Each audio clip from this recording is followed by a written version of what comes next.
like to call to order the Board of Education meeting for the Wood Carroll Local School District on August 9th, 2021. Mr. Bigham, can I have a roll call, please? Mr. Abbott? Present. Mr. Bratton? Present. Mr. Jimmy Johnson? Present. Mr. Rod Johnson? Present. Mrs. Sherman? Present. Bree, stand for the pledge of allegiance, please. I pledge allegiance to the flag of the United States of America and to the republic for which it stands, one nation, under God, indivisible, with liberty and justice for all. Okay, item number 4, approval of the agenda. We do have a couple corrections on page 2 under C3. Reads approve the employment of Carolyn Tout at a 3.25 hour per day. Insert the word cook.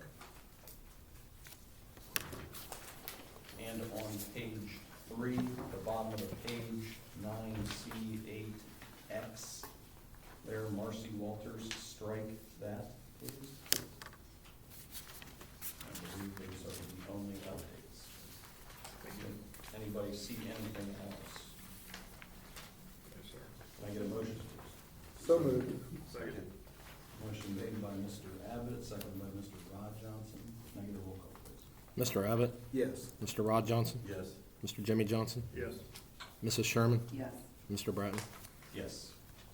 Item number 5, approve the minutes from the July 12th, 2021 regular meeting. Anybody have any comments? I did not. No, sir. I will make this motion. Can I get a Second. Motion made by Mr. Bratton, second by Mr. Jimmy Johnson. Roll call, please. Mr. Bratton? Yes. Mr. Jimmy Johnson? Yes. Mr. Abbott? Yes. Mr. Rod Johnson? Abstain.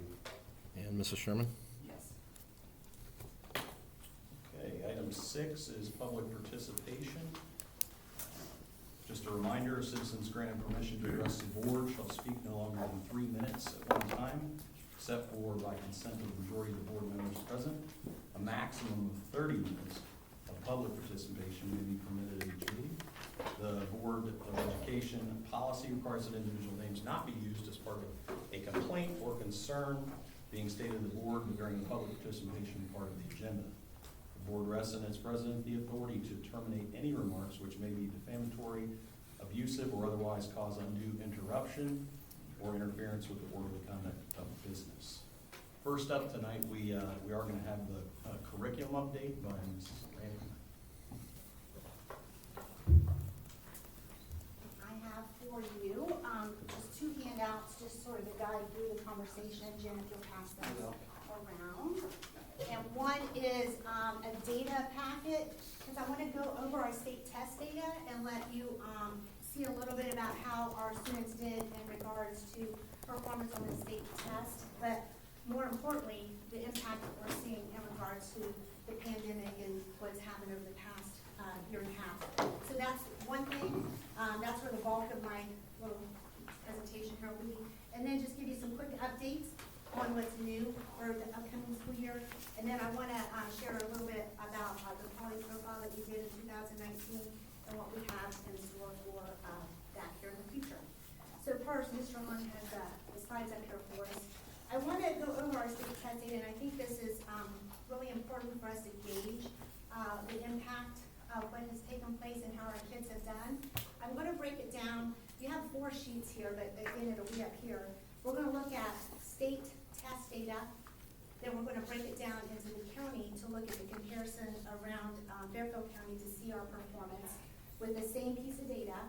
Then the third layer down in is to look at trend data in our district. What that impact has had. Have our kids grown? Has there been a drop from the pandemic? So first up here is just that quick overview. State performance, the graph in gray is showing this state performance and the purple is Bloom Carroll. At the bottom you can see we were tested in 20 areas from 3rd grade. Now I'm so sorry, I cut off 3rd grade ELA. You see we start with 3rd grade and go to geometry. We did pass 3rd grade. It is in a positive, but you know, it's just not on here. It's on the next slide. But in all areas, we exceeded the state level. We have always done that at Bloom Carroll, so that's not really anything new, but it's good to see we did that.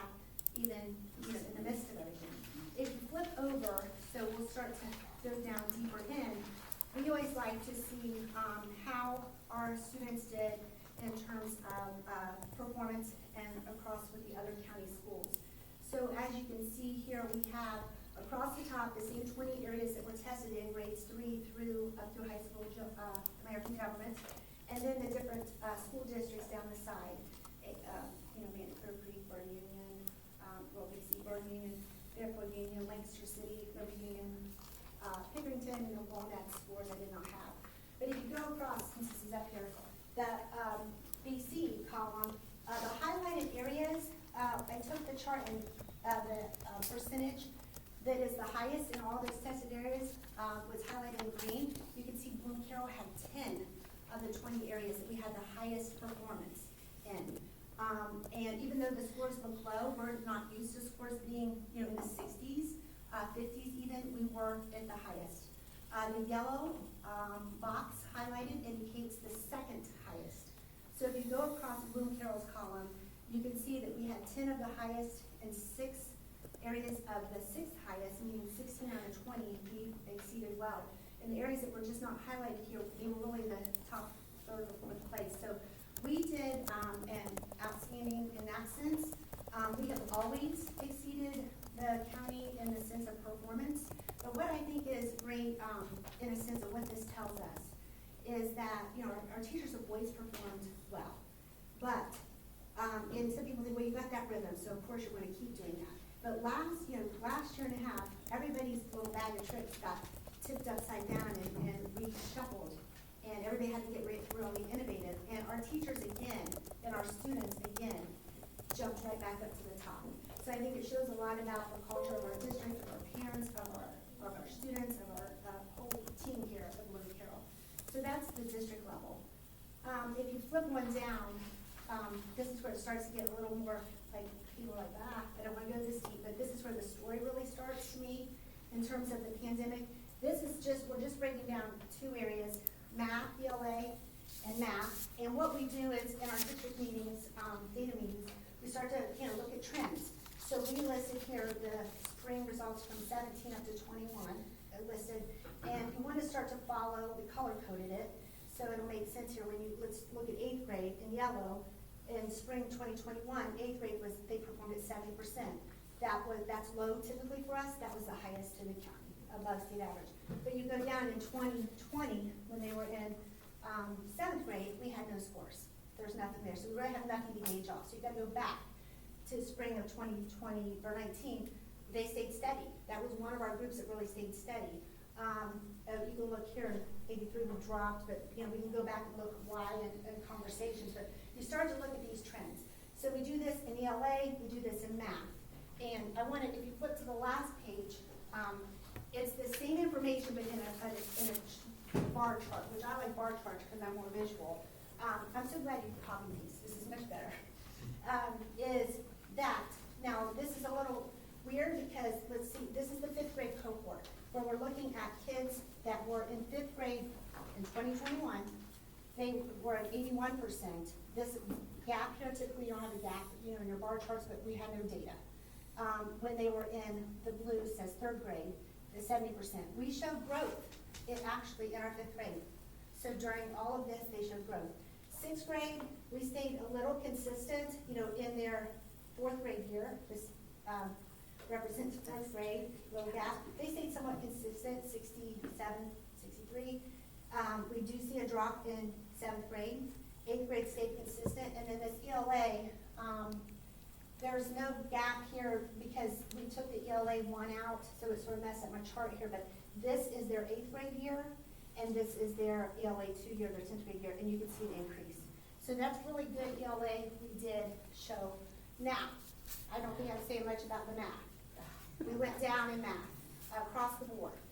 And there's, a lot of reasons with that. Math is one of those things you really do need to, build off of. You need that systemic approach.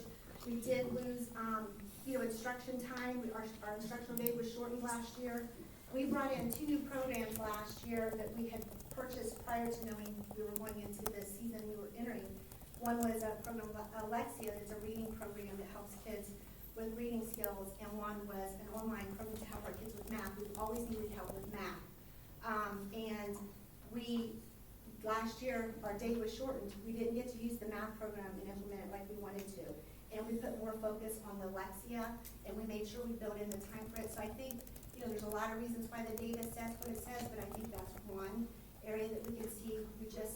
There was only so much we could do last year with a shorter day. It really does impact us. So that's just a little snippet of what we see. Now, what does that mean? Again, that's spring 2021 data. What do we do now? So when our teachers come back, we'll go through this data with them, and then you take it down to the level. Each teacher will look at their data, and they'll look at student data, and we'll really start to break it down and identify the gaps. Because this year, more than ever, the data is important to see. We know there's gaps there, but what are they? Where's that entry point in with our instruction this year, and where do we begin? So that's really going to be the focus of a lot of our work with our teachers at the beginning of the year. So that's a little snippet. There'll be no report card this year, so there it is in your hand. Jody, real quick with the math, what was the program that you would plan on implementing that you're going to? Success Maker, we did put it in play, Okay. but there's still, we have to have, I think it's maybe 30 minutes a week for kids to be on the online program, and the Lexia program had some online requirements, so we just. Is that something they're gonna use this year? Yeah, we've already talked about making sure we build that in, and. Is that something you'll use to address these kids? Yes, definitely. And that's what's nice, we do a lot of assessments at the beginning here. We have math assessment data, Lexia, and it'll give us data such as this that we can then break down early on and pre-assess our kids to see where do we need to jump in, a whole grade level and then by each student. So that was sort of like the bulk of it.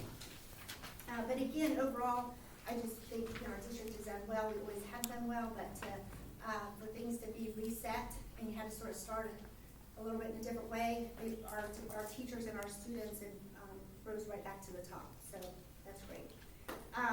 Last little things is what's new for us. Each year we have the opportunity to look at content area and adopt some new curriculum.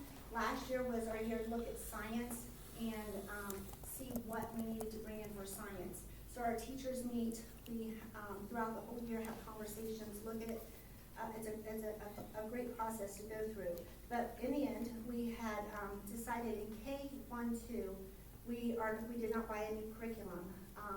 We decided just that there's smaller standards at the lower grades to let the kids do more science experiences and experiments, and we're going to build that in each quarter.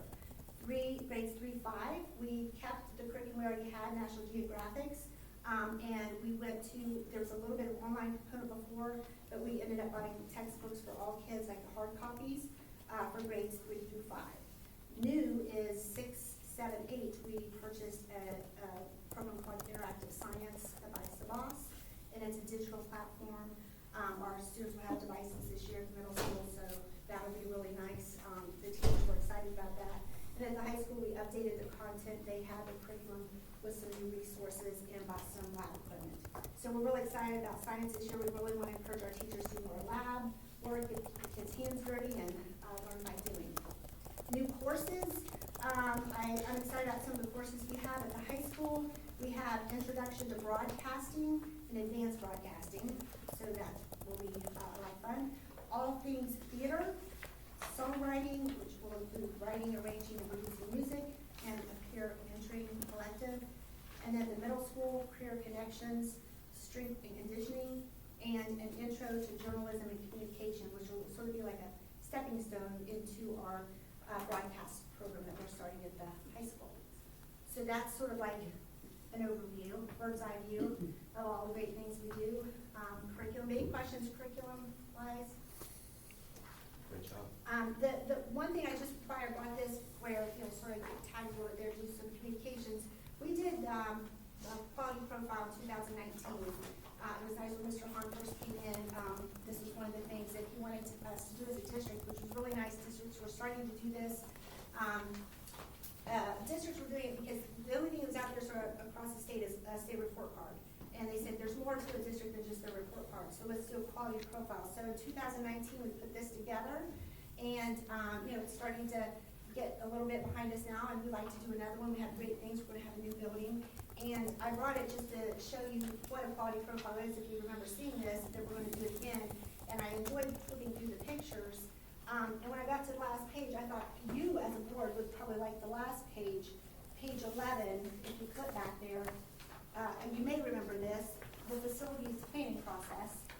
sure if you remember going through all that and the work involved, but it lays out the timeline that we went through and what we're telling and communicating out to the community that we were accomplishing in all the meetings. And if you look down at the timeline, tentative construction timeline, at the very last one, it says August 2021 will be the opening of the new elementary school. We did this in 2018, and what are we doing on Wednesday? We are opening up the new elementary school, which is so exciting, and to think that during all of this, the pandemic and everything crazy, that you guys, that it was accomplished, the building's opening, and it's very exciting. So I personally thank you for all that you've done to support our teachers and our students, and looking forward to Wednesday night and the opening of the building. Great And to job. the new school year. Thanks. Keep up the great work. Thank you. Thanks, Jody, it was Thank fabulous. you. Appreciate it.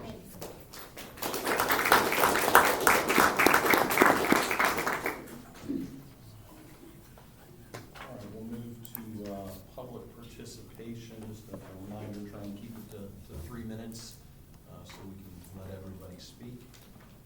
First up, Scott Green.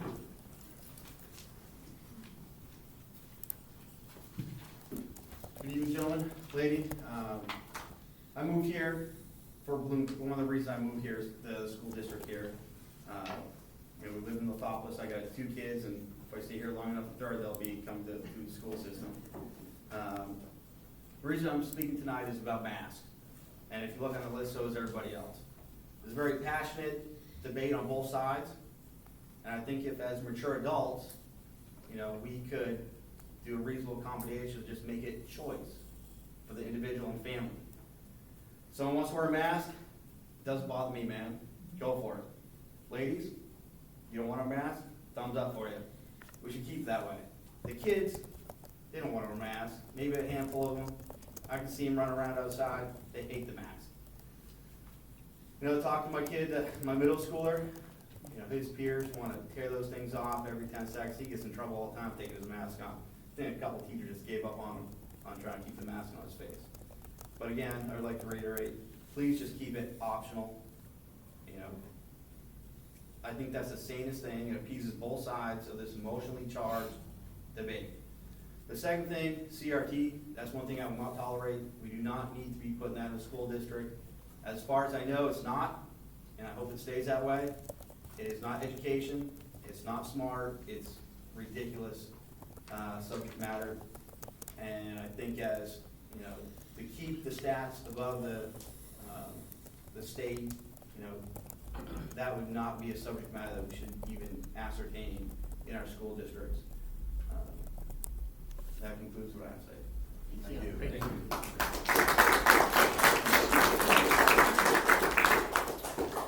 Next, Mia Spence. Say that right? I'm sorry if I misread that.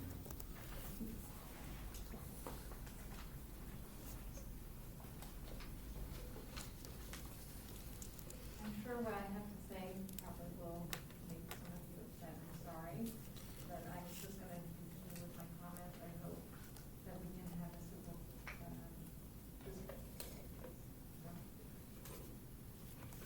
All right. As of last week, Fairfield County is now listed as having a high community transmission for COVID. Due to the highly contagious Delta variant, the CDC recommends universal indoor masking for all staff and students of K through 12 schools, regardless of vaccination status. The American Academy of Pediatrics is also recommending universal masking to protect the student population that is not yet vaccinated. Recent legislation hinders the governor and the Ohio Department of Health's ability to issue and enforce health orders. Therefore, the Ohio Department of Health is only issuing recommendations and not mandates, and is leaving it up to the local school districts. We need to prioritize keeping our schools open. Our students learn best with in-person instruction and activities, just like we did last year. As you saw, the results of our testing has gone down significantly. I don't want my daughter to be lagging behind her entire life because of this pandemic. We know that masks work. One important thing about wearing masks in a school environment is the option of modified quarantine.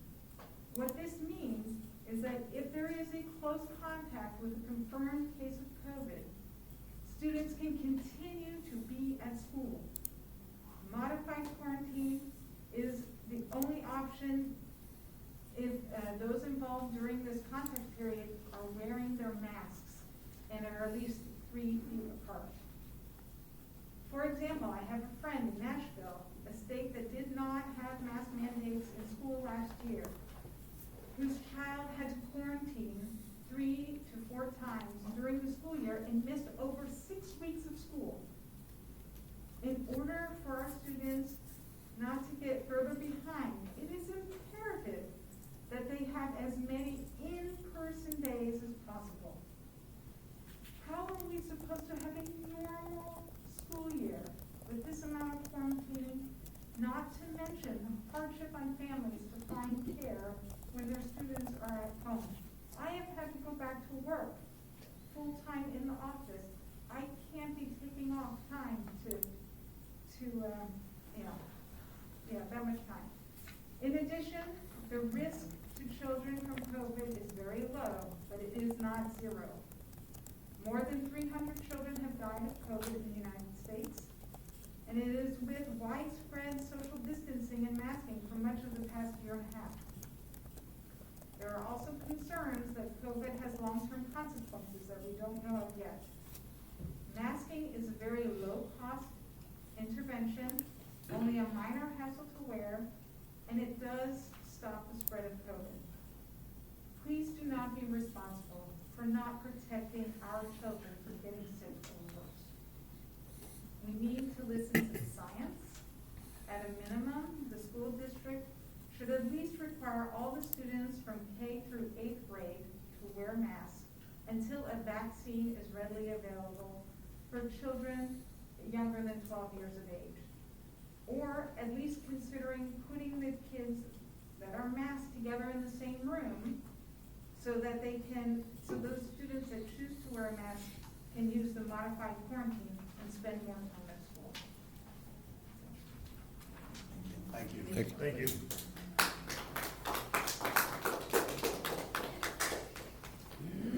Allison, Sorry. you're ready. I peeked ahead. I am Allison Cupp.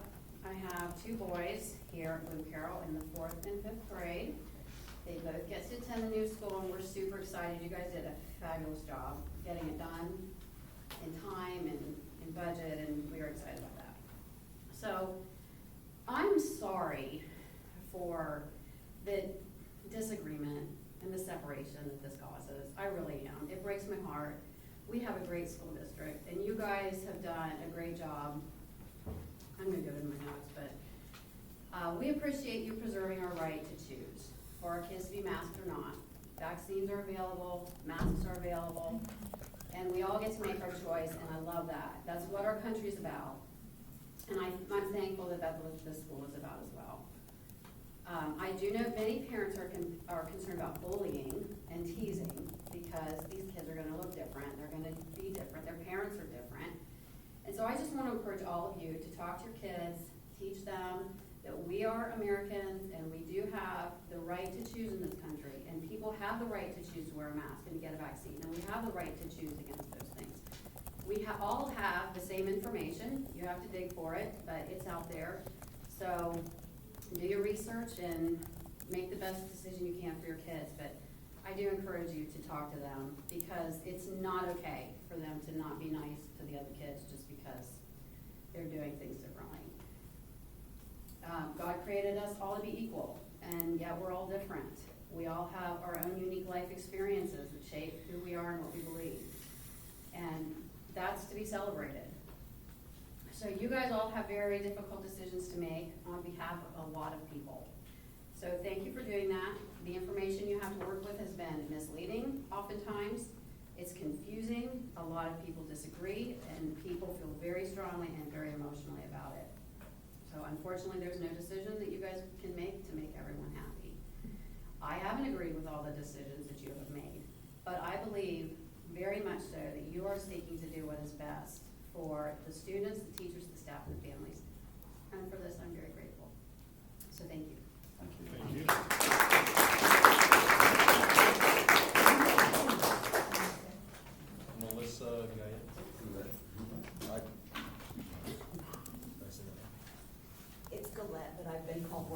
Yes. Sorry. Okay, I wrote a speech because I can't just talk off my head, but I would like to first thank you board members for doing what I feel is an amazing job. I feel that you, Mr. Hahn, have done a great job in making sure that all the children in the Bloom Carroll School District are safe, secure, and well educated. I do not envy the decisions that you have to make. In today's world, you've been put in a damned if you do, damned if you don't situation. I know that it is easy to go down the rabbit hole of information when it comes to the efficacy of masks. It can be difficult to know what to believe and what to do. In my opinion, the only mask mandates that should be out there should be in the form of duct tape and be used primarily on members of the media.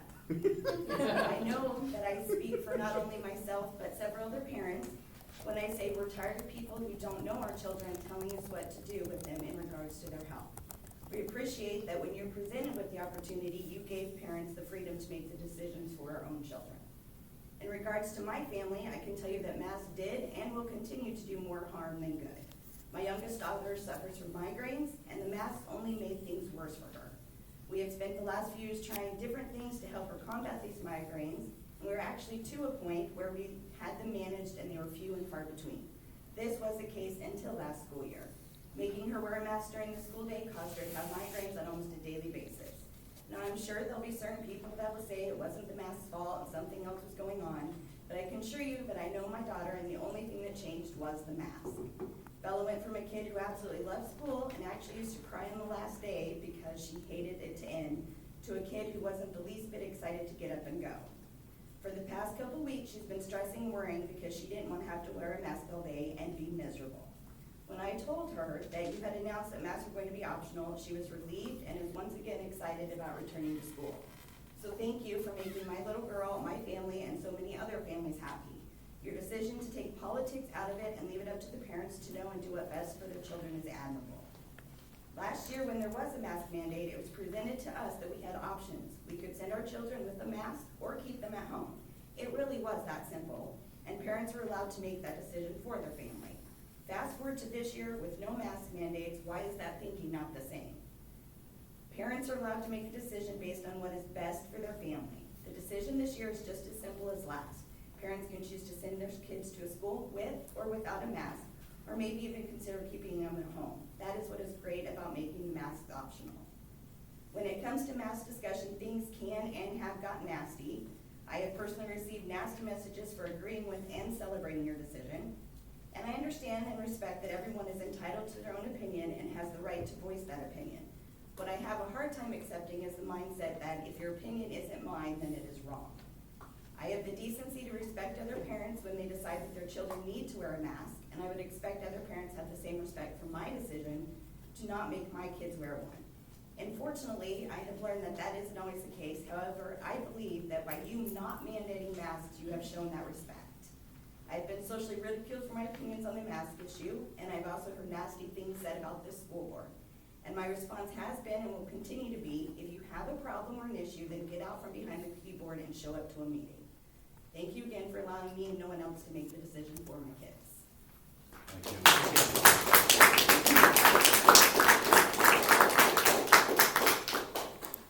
Jody, Nahai. Nahai. I didn't come quite as prepared as these ladies. But everything they have said, I feel very strongly about. I have a son that is going into the 7th grade who was born with a congenital heart defect, who was born a premature child, who has severe asthma. And last year was a cluster for him with the mask. Let's throw in on top of all that his ADHD and constantly pulling it up, taking it off, and being called down to Mr. Young's office and me getting several phone calls to the point where I had to call our family doctor and ask her for help. Of course, because of the mask mandate, I would not go against and say you don't have to wear a mask or get a permission not to, but we came to a conclusion that it was better for everybody, including my son not getting in trouble, but to have the mask on, but to get more breaks, take the mask off, not get yelled at, which I never got another call after that. I've always been a firm believer. I hated the mask from the beginning. I don't believe they work. That's my opinion. I'm not a doctor. But if you do follow the science and you do see, this year it's only 3 feet apart with a mask. Last year it was 6 feet apart with a mask. What's it gonna be next year? You can be next to each other as long as we have a mask on. I feel we are being, from everybody, we're being told what we have to do, and if we don't follow it, they want us to do, then we're the bad people. I believe that masks are optional, just like wearing shorts or jeans. It's an optional. You don't have to choose to wear the mask. You choose to wear the mask if you want to, and if you don't have to. I believe the board has been making the best decisions possible for our students. I've spoken several times to Mr. Hahn since my son's been in this, since he's been the superintendent, and I've never been happier with the way you run the school district and care for our students and our families. You're always there to support everyone, and you look at the whole picture. I know that it's a decision that you have to make no matter what. Call school off for snow day or cold weather. It's, this mom's not happy, that mom's not happy. This dad has to work with, and it's, those are the same decisions as wearing them, as given the option to wear a mask. I don't think that we should force our students, our teachers, our staff, our volunteers. As a PTO board member in the middle school, I would be in here doing the book fair as well as the Christmas shop, and these kids, none of them had masks on. They were all down because there was not one staff member in here except for us members, and I can't tell these kids to put their masks on, but they all stand there just taking them off because they are tired of them. We still had to quarantine last year. We'll still, I'm sure, have to quarantine this year. I don't want to miss school, but I don't want my child to be walking around with the mask and having more asthma attacks and have to carry his inhaler in his pocket as well as many others. I thank you all. I think you do a wonderful job. I couldn't do it, and glad you guys do. Thank you. Nancy Green?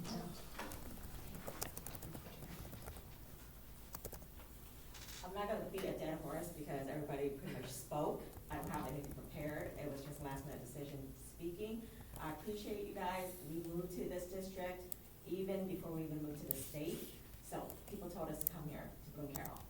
And that's what we did is out of state, we looked for a home here, and I have been really happy with the school board and their decisions on a lot of issues. My son, he was not happy with the mask mandate, but he wore it because we should follow it. However, most kids don't wash their masks or they get infections. I heard their daughter had a yeast infection on her mouth. More often than not, we're not even watching if our kids are washing the mask. So there's other health issues that come on. Another thing is I appreciate that you guys are making it optional, because like parents, we know our kids. And I think we are all adults, and we can make informed decisions, especially with the science out there. And a lot of things that come out there tend to contradict each other. So I appreciate you, Mr. Hahn, because I heard very great things about you and just the school board itself.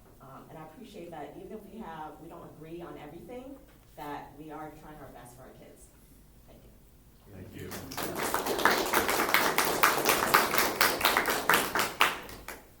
I know we as a board definitely appreciate the comments on, quite frankly, both sides of the matter. It is a challenging decision, and really, I mean, there's no decision to be made here tonight, to be clear. But you know, it's great to see the public participation, because often we're sitting here looking out at Mrs. Grody, who is sitting back there.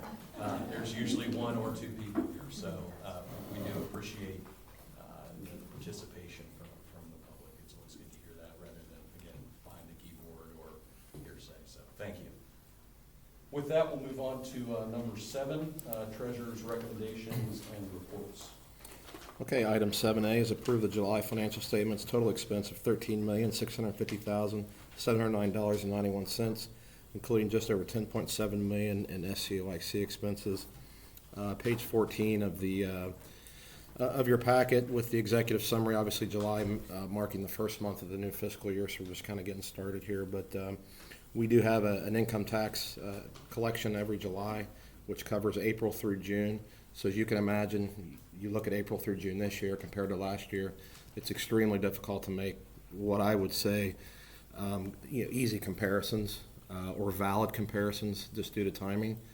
One good area to look at is the current withholdings. I kind of beat a dead horse there, I always say that, but it's really kind of the best economic factor when you look at the most true economic factor when you look at an income tax. So good growth there as compared to last year. I don't think we're going to be able to make a more accurate comparison until October, but once we get there, it should all kind of come out in the end. Not to get too deep into the weeds, we've talked a lot about the new state budget bill, House Bill 110, which changed the formula, but also added some additional state funds for Bloom Carroll schools. Again, just to kind of make sure that you're aware of this, to make sure that we're reading the same financial statement. In years past, we would get the gross amount of funding. So if you remember that $5.5 million, we would get that as a gross amount, and then we would send the money to the community schools for the special education scholarships. So you're recording revenues at gross and expenses at gross. For whatever reason, they changed that in House Bill 110, in that they were going ahead and the state is sending the money to the community schools based upon the local enrollment for each district, and then we're just getting the net amount. So the result of that is when you look at this third line here, it's going to be lower because we're only getting the net amount, but the trade-off is our purchase services will be lower because we're not recording the gross expense to community schools. So I didn't want you seeing this and saying, hey, you just told us we're getting 5.1% more.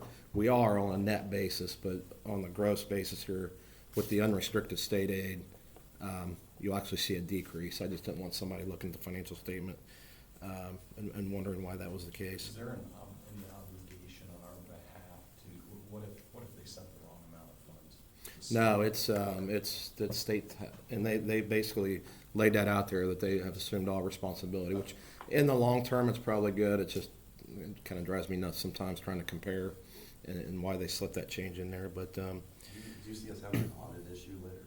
I don't believe so. We still get the reports, and we still cross-tie them to our EMIS, our database, to make sure that those are in fact our students. And so there's still some checks and balances at the local level that we can make as well. Page 19 again, we do have an enrollment report in here, but trust me when I say it's changing by the minute. We're withdrawals and new enrollments. So again, we're trying to get a look at it, and Mr. Hahn and myself, and look at different class sizes and what we have to do moving forward. But I just wanted you to know that, yeah, there's a report in here, but it's changing a lot. So I know we'll have future discussions on enrollment. With that said, any questions on the July financial statements or the checks written during the month? No questions? I'll make this motion. Can I get a second, please? Second. Motion made by Mr. Bratton, second by Mr. Rod Johnson. Roll call, please. Mr. Bratton? Yes. Mr. Rod Johnson? Yes.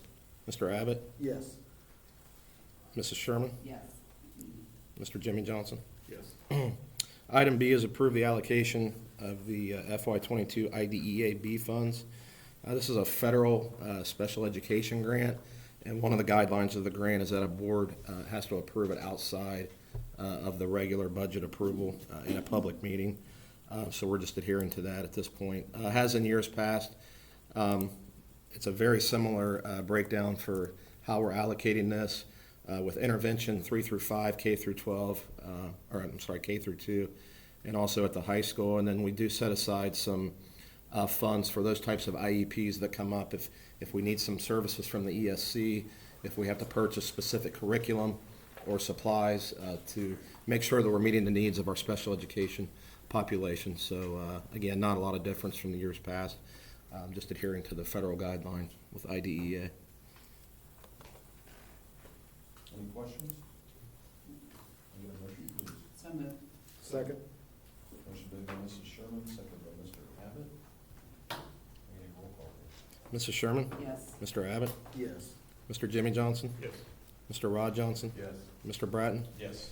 Item C, approve increasing the hourly rate for van drivers from $15.76 to $16.23 per hour, 3% increase, which is obviously consistent with our classified indexes. We just kind of missed this one on the June and July meeting, so just making sure that we increase this by the same amount as our other classified staff. How are we doing on bus drivers this year? Not too bad. We've got We We got enough to get started. We've got enough to get started here, but it's always a challenge. We could always use many more, but we got a group in place, and as long as they can stay happy and healthy, we should be okay. It's very competitive. It's competitive. I think we checked on it last year, and we were right there. Middle to the top of the county. The next So, thing, and Travis and I emailed a little bit about this today, in that area is substitute teacher pay. We're still gonna probably have to talk about a little bit more. I don't know if it'll do us any good to look at increasing it. We're right there with the rest of the districts in the county, but a few counties around us have bumped theirs up, and I was gonna talk to the superintendents at our Friday meeting, and give Travis a heads up on that too. Do we plan to continue having specific building substitutes for that? We did last year? We did not, we were not planning to start that way. We just kind of wanted to see how things go rather than make that financial commitment from the get-go, so. Any other questions on the hourly increase for the Can I get a motion? I'll make a motion. I will second that. Motion made by Mr. Jimmy Johnson, second by Mr. Abbott. Can I get a roll call? Mr. Jimmy Johnson, Yes. Mr. Abbott, Yes. Mr. Rod Johnson, Yes. Mrs. Sherman, Yes. Mr. Bratton. Yes.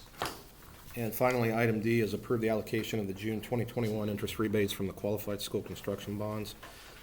We talk about this semi-annually. By placing it into the bond retirement fund, we're able to drive the millage and ease the tax burden on the bonds that were sold to build this building. So it's back from 2010, but again, requesting to put the funds into the bond retirement.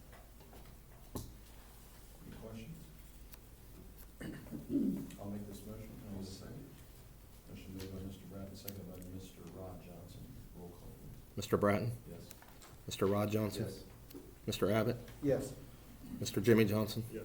Mrs. Sherman. Yes. Thank you. Thank you, Mr. Bingham. Item number 8, old business.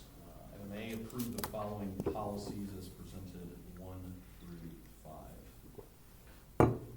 Questions, comments on the policies? Can I get a motion? So moved. Second. Motion made by Mrs. Sherman, second by Mr. Abbott. Roll call. Mrs. Sherman, Yes. Mr. Abbott, Yes. Mr. Jimmy Johnson, Yes. Mr. Rod Johnson, Yes. Mr. Bratton. Yes. 9, superintendent recommendations and reports. Mr. Hill. So just to kind of report to the board on a few things. Good news, try to start with good news always, is that each year the school districts in Ohio receive a special education rating from the Ohio Department of Education. And because we did not have testing and school was closed for 9 weeks in the spring of 2020, the ratings do not include any testing data this year, but they do include ratings and other indicators that are basically showing our compliance with IEP timelines and, excuse me, and reporting procedures. The good news is that we received the highest rating that you can receive in the state of Ohio. It doesn't sound real exciting when I say that we meet requirements, but that's the highest rating. The 4 ratings are meets requirements, needs assistance, needs intervention, or needs substantial intervention. So in terms of compliance and meeting IEP timelines, all the reporting procedures to the Department of Education, it was good to see that we're in full compliance and got the highest rating there. So that goes off to our special education supervisor, Mrs. Freeman, and of course all of our intervention specialists, and our EMIS coordinator too, who has to report all that to the State Department of Education. So that was a good thing to see. The next item, any questions about that? I'm sorry. Next item, I received information from Mrs. Bachman, our FFA, high school FFA, vocational agricultural program instructor, and you know, a few years ago, a few of the kids and the instructor, you know, they were a little disappointed that we had to use the Carroll Eastern property as a school site. They really enjoyed the land lab, and what's important to remember is that there's 58 acres out there. There are still 30 that our FFA program continues to farm and learn as a, you know, real hands-on experience with agricultural production and business. And they have become so excited about, you know, sometimes you take lemon and make lemonade, right? So we got great opportunities now to connect our elementary students to the agricultural program at a young age with our high school students. And 30 acres is still a lot to farm for high school kids, but just so you know, they're gonna try to make every effort to make this happen. It's all dependent upon the weather and timing. But the local farmer, David Brandt, that helps with our FFA program and works with Mrs. Bachman, they were able to plant a pumpkin patch and some wildflowers and some sunflowers. And all the timing goes right. They're looking at the end of October, the beginning of November, to have a harvest or a Thanksgiving season event that includes pumpkins for the kids and the community to come out and get those kids out there in the fall during harvest time. And they're just really excited about it. I thought I'd pass that on to the board. So it's worked out well. And Ag Day, they can do Ag Day out there. They don't have to come over here. So, again, there's a lot of things on here to update you with. I do want to reiterate that we have started communicating. We monitor, you know, all the guidance, any potential orders, legislation. I mean, that's all I've done for you know, 18 months, it seems like. And, you know, these are just tough times. It's a terrible position that school districts and people are in, and that our country's in, that the world's in. But we do have, you know, guidelines in place, but we also look at a lot of different things when we look at our children and, you know, in terms of educating them and their emotional health and their mental health, behavioral health, their academic needs. And there's just a fine line that is so difficult to appease everybody, and it's never possible to appease everybody. But, you know, our health and safety guidelines going into the school year involves, you know, masking to be optional. You know, parents should talk to their child's physician and see what they feel is best at this time. And the reason I say that is because back in June 2nd, all the orders were rescinded, you know, including the school K-12 facial covering order. And it's not in place at this point. There isn't a mandate. The governor and the Department of Health can mandate, so can the local department. Now, there are limitations now. There's new legislation that, you know, orders can't necessarily be indefinite for 2 years, 3 years. There are limitations of 60 days and 90 days on those types of things now. So, you know, if the governor or the Department of Health decides to issue, or even the local, you know, Department of Health decides to issue an order, those orders in the revised code have the same impact as law. And if we don't follow the law, there's potential for a lot of things there. But, you know, sometimes not everybody, not all the school board members, not myself, we don't always have to agree with every law, but there's times where we have to follow mandates. And there is still a possibility that mandates could happen. And just know that we will do our best. I will do my best, and I believe this school board will do their best to keep our schools open as much as possible, 5 days a week, all day, normal schedule for our kids to learn. I'm a parent. I have 3 children in the school district. All of you have children in the school district. We understand how difficult this is, and this has not been fun for anybody. And these are volunteers up here, and I'm just thankful that we have people that do balance the interest of everybody as much as possible. But masking is a parent choice. You know, we're going to continue to ask for employees, our students, our parents to do self-help screenings and assessments at home. We just can't say, you know, oh, I got a tough work schedule, I got to send my kid to school with these symptoms. They're going to be sent home if they come to school with symptoms. It's not documented that they have, you know, allergy type symptoms. I mean, these are all things that we have to be very cautious of right now, but we're asking everybody to conduct the health screenings. Anybody that has a confirmed COVID positive lab test, I mean, those medical providers have to contact the local health department. The local health department needs to contact that family. They will probably issue them, you know, to isolate. That's not something that the revised code allows us to do. The health department has the authority to isolate somebody that's COVID positive. Now, we certainly don't want them to come to school, and if we knew that, we would work with the parent to get that child isolated and out of school as soon as possible. But, you know, we need parents and everybody to work with us to get through this time if it ever comes to an end. Good hygiene, you know, we're going to continue. We have these large group restrooms in our elementary schools, in our middle schools now. We have the facilities that we need. Large group restrooms, sinks in every classroom, restrooms in every kindergarten classroom. These large group restrooms with multiple sinks and soap dispensers and hand washing. multiple times per day, before they eat, after they eat, playground time, those types of things. So there are things that we can do to just practice good hygiene and stop illness, not stop, but mitigate illnesses in general. We're gonna continue to sanitize and disinfect surfaces regularly, even though studies have shown that it's not necessarily a surface-type transmission, it's a respiratory transmission. But we're gonna continue to disinfect high-touch point surfaces. And, the local health department, we did their job for them a lot last year. We're not health officials. We have to work, we have to educate our kids. We did better than most school districts because I believe we were in more than most school districts and our kids got to learn in person. But at the same time, you can see that we've got things, this is the third school year that these kids are being impacted by this. And we have to do everything we can to address their academics, behavioral, social needs as much as possible. And, with the quarantines, that's gonna be the health department. Those medical providers notify the health department. The quarantine guidance has changed time and time again. We got a quarantine update in April, and then April 28th, and then we just got a new one on August 5th.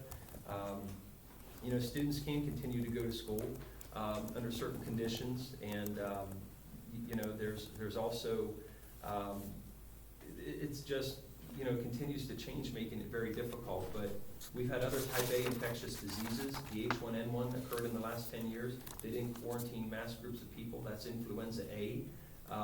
There are just things that, how long will these kids continue to live like this through these times? And we need to get them in school. If kids have symptoms, if they're close contact and they have symptoms, they need to stay at home. They need to work with their families. They need to isolate. They need to monitor their health condition. But we're going to try to keep our schools open and keep our kids in school as much as possible. And parents will have to work with the health department on some of these issues. So I just want the board to know what safety guidelines we're addressing. Talking to the Mrs. Bigham, who was our COVID coordinator, a school nurse. She's very down to earth, very, very good at what she does. And, we meet with the health department every Friday to get updates. And, you look at schools across the county, and in this county, I'm proud of this county, I'm proud of the school districts, and we're trying to keep our kids learning in person as much as possible. And that's what's expected. I mean, we act like it's, we're doing somebody a favor, but to me, that's what we're supposed to be doing. So, that's just where I am. Any questions about those guidelines? So if I'm tracking right, quarantine, when you have a positive child in a class, we will or will not be saying, hey, 6 feet around? Yeah, well, they've gone down to 3 feet. 3 feet. 3 feet, as much as possible. As much as possible. 3 feet is recommended in schools.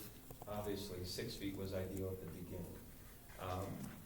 We will not be doing quarantines, is what I'm hearing. You mean No. contact tracing? I don't have the legal authority in the revised code to quarantine students. When it comes to that,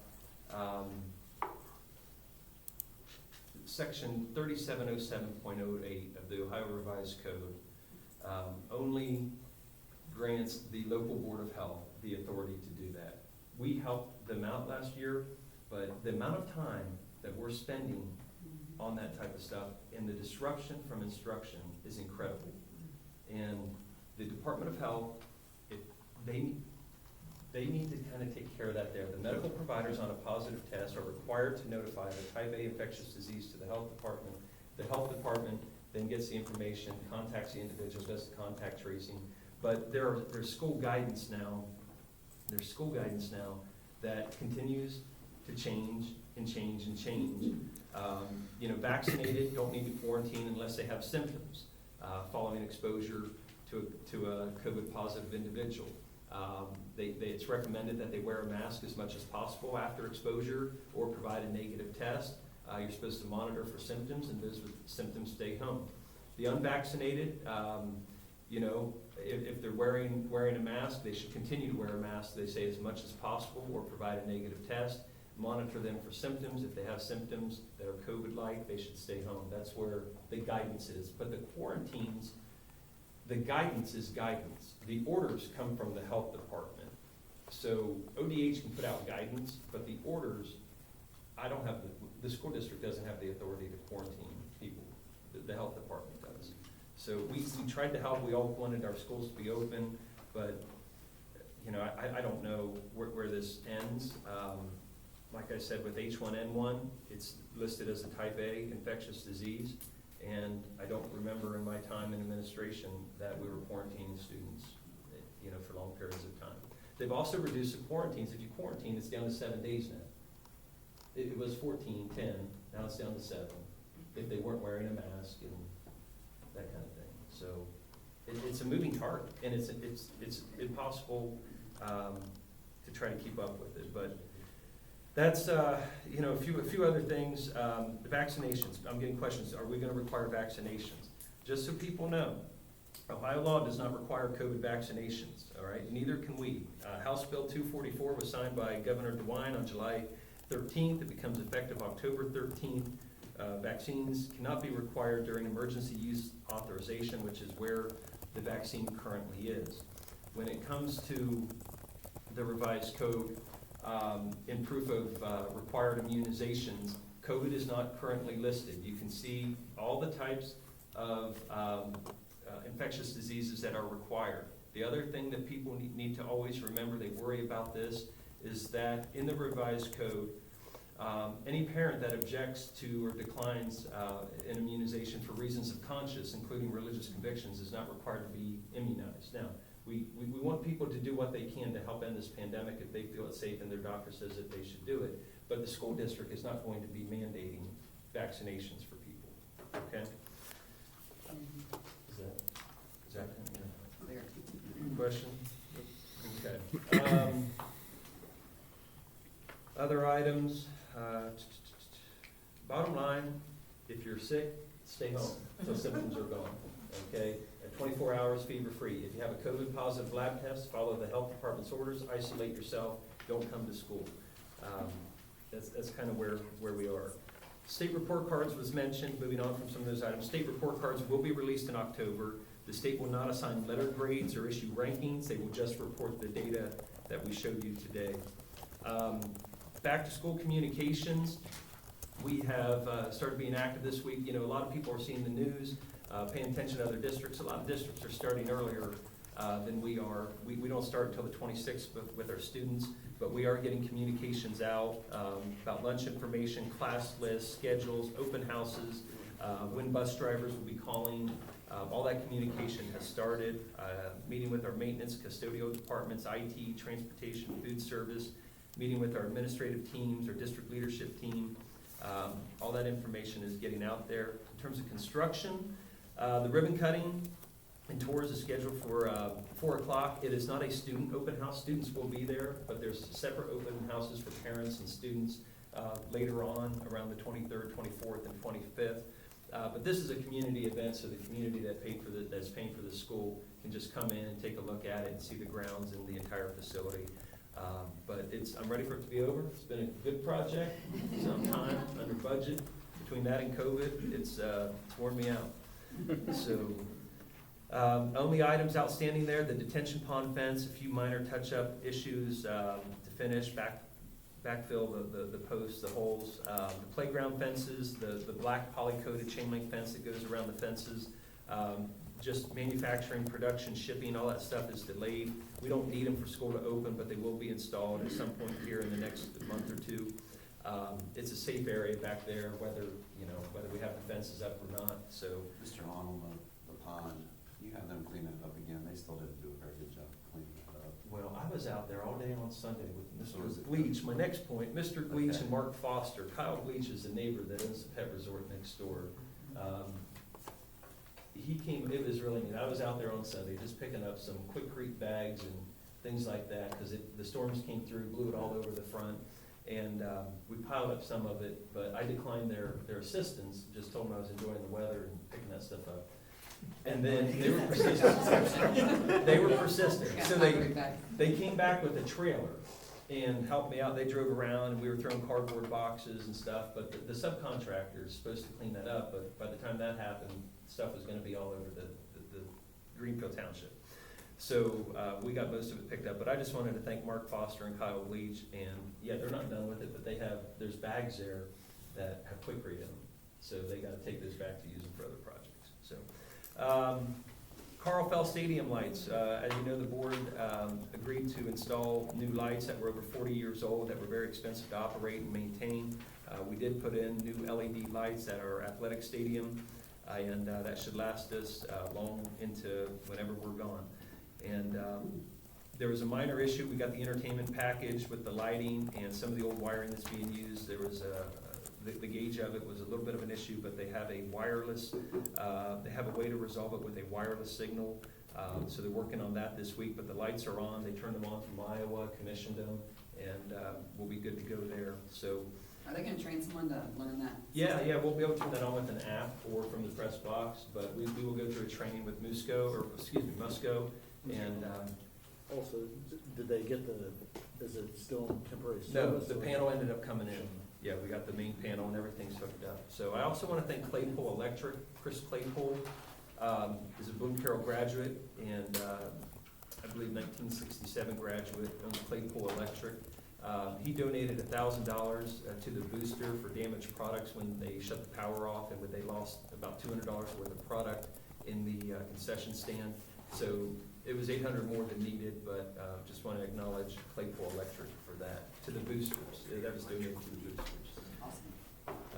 Activities, band camp went successful. We got the lights up and band camp went on out there. Athletics have started practices. The kids are busy doing those types of things and being kids. Enrollment update, kindergarten, it's a little lower than what we've seen, which I'm not gonna complain about. We're right now looking at about 148 to 150. That's about 21 students per class for 7 teachers. Across the district, we're averaging about 24 per class. My one concern, there are lots of concerns, but a concern with enrollment was 4th grade. We reinstated a 4th grade position that we held off on a couple years ago when we had an individual retire or move on, and we're gonna put that 7th section back in. It's not a new position, and that's because that class size was up over 28, so this will bump it back down to 24. The only open positions right now is a transportation aide. We have 2 of those. If anybody wants to apply for a transportation aide, let us know. It's on our district website. And 4th grade teaching position, which I just talked about. So there's my short update. Thank you. Okay. Good work. Okay. No questions? Sure. Sir. Okay. 9C, Personnel and Employment, approve the substitute list number 1 for August 2021 as submitted by the Fairfield County ESC. 9C2, approve the voluntary transfer of April Romine from a 3.25 hour per day cook at the elementary school to a 4 hour per day cook at the middle school, effective with the 21-22 school year. Number 3, approve the employment of Carolyn Cow as a 3.25 hour per day cook to be assigned to the elementary school on a 1-year limited contract at step 0 and effective with the 21-22 school year. 9C4, amend the contract to Janice Raver from a cook at step 0 to a head cook at step 0, 3 hours per day, 4 days per week at the preschool and learning center for the 21-22 school year. Number 5, approve the following request for salary column changes pursuant to receipt and verifications of official transcripts effective August 19th, 2021. That would be for Holly Lovelace from a master's degree to a master's degree plus 15 hours, for Anna Braille from a master's degree to a master's degree plus 15 semester hours. 5C, Brett Mitchell from a bachelor's degree with 150 semester hours to a master's degree. 9C6, page 3, approve the following high school staff for Wednesday, Saturday school and detention monitors for the 21-22 school year as presented on the agenda A through G. Number 7, approve the following middle school staff for Saturday school and detention monitors for the 21-22 school year as presented A through H. Number 8, approve the following classified substitutes for the 21-22 school year pending receipt of background checks. That would be A through W, strike X from the agenda, and Y as presented. Number 9, approve the following academic supplemental contracts for the 21-22 school year. For Anna Braille, high school new teacher mentor, Group H, Joey Conrad, middle school new teacher mentor, Group H, and Cindy Smith, elementary school grades 3 to 5, new teacher mentor. Number 10, approve the following academic supplemental contracts for advanced placement instructors for the 21-22 school year as presented A through G. Number 11, approve the following college credit plus instructors for the 21-22 school year. as presented A through E. These are CCP courses in our high school, not off-site. Number 12, approve the following athletic supplemental contracts for the 21-22 school year pending receipt of verifications and background checks as presented A through E. Number 13, approve the following athletic department volunteers for the 21-22 school year pending timely receipt of background checks and verifications. Nicole Smith for volleyball and Donnie Bear throughout the athletic season for all sports. I will make that motion. Second. Motion by Mr. Abbott, seconded by Mr. Jimmy Johnson. Can I get a roll call? Mr. Abbott? Yes. Mr. Jimmy Johnson? Yes. Mr. Rod Johnson? Yes. Mrs. Sherman? Yes. Mr. Bratton? Yes. Nothing under 9B, contracts and agreements this month, nothing under E, other. Under 9F, personnel and resignations, accept the resignation of Tisha Gildy as a middle school cook effective immediately. I want to thank her for her 4 years of service to the district. Any questions? I'll make this motion. Can I get a second? Second. Motion made by Mr. Bratton, seconded by Mr. Rod Johnson. Can I get a roll call, please? Mr. Bratton? Yes. Mr. Rod Johnson? Yes. Mr. Abbott? Yes. Mr. Jimmy Johnson? Yes. Mrs. Sherman? Yes. Yeah, Item number 10, select a delegate and alternate to represent the board at the annual business meeting of the Ohio School Board Association on November 8, 2021 at 2:30, the Greater Columbus Convention Center. Mr. Johnson? Rod? Any thoughts? Any thoughts? Your schedule works best, doesn't it? Yeah, I can. And you're the OSBA. I've done it for the past 3 years, so. I'll be up there. I know we always go down there, so. Our kids will be there for the Student Achievement Fair. We'll have some groups up there, middle school and high school group. I think, yeah, we'll be good. We'll be back. It's at 2:30. Yeah, with that. Who's the alternate? Jen. I'll be the alternate. Okay. Do we need to write that into the motion? Well, Travis. yeah, We'll do it. yeah. We'll enter it into the minutes. The motion? If you can't go. Well, No, we'll it's on just- the form, it's on the form. Yeah. So motion for Mr. Rod Johnson to be our Delegate. representative. So moved. And Mr. Moved by Mr. Abbott. Second. Mr. Jimmy Johnson, seconded that. Roll call, please. Mr. Abbott? Yes. Mr. Jimmy Johnson? Yes. Mr. Rod Johnson? Yes. Mrs. Sherman? Yes. Mr. Bratton? Yes. Item 11, board reports and information. We'll start out with facility management. Mr. Abbott, Mr. Rod Johnson. Nothing further than Mr. Haas already went over. Yeah, if you guys want to be there about, by 3:30, I think parking could be tricky. We don't want to park on the grass and stuff, but we do have over 300 parking spaces. Hopefully we're okay. But 3:30, we'll have chairs reserved for you in the front of the building. You can stay in the building. It's supposed to be like 91 degrees. I will have Greenfield Township medics there. And we'll try to be really, really fast, and then we'll open it up and let people wander around, okay? So, and Kona Ice, Kids will love it. yeah. Item 2, personnel and labor management. I think the board heard the concern that the union president brought to the last committee meeting over teacher versus administrator pay. Mr. Jimmy Johnson and I met with the union rep, the union president, as well as, I think, 3 other members on July 21st. The union president just followed up with me late Friday night with some additional information, so we have a little more work and we're looking into that. So more to come on that space, but that's where that's at. Anything else, Mr. Nope, I think you got it all. OSBA rep, Mr. Yeah, you guys should have received everything in the mail. If you guys want to attend with us on November 8th. Usually Travis and Sean, and we usually go and see the student activities that day. If you guys want to go, I think just let Sean. Jennifer, just let me know. Jennifer can register all of us. It's on, November 8th. Usually about 10:30 in the morning is the Student Achievement Fair. And if you want to swing by, you can. It's at the Columbus Convention Center. And we don't stay up there or anything. We just drive up, come right back, because typically have a board meeting that I'll night. say, don't we have a meeting then? Yeah, we do. Yeah, we do. Yeah. And policy, Mr. Abbott, Mrs. Sherman. Nothing. Nothing thing. We should have a new PDQ coming out here soon, in time from OSBA. So we'll have to schedule a meeting probably in the next few weeks. Sounds good. Safety, health, and wellness, Mr. Abbott, Mr. Jimmy Johnson. Nothing really new from what we already talked about. And finance, no updates. Travis, what do you think our next meeting will be? Probably November, maybe October if something substantial changes, but I would say November.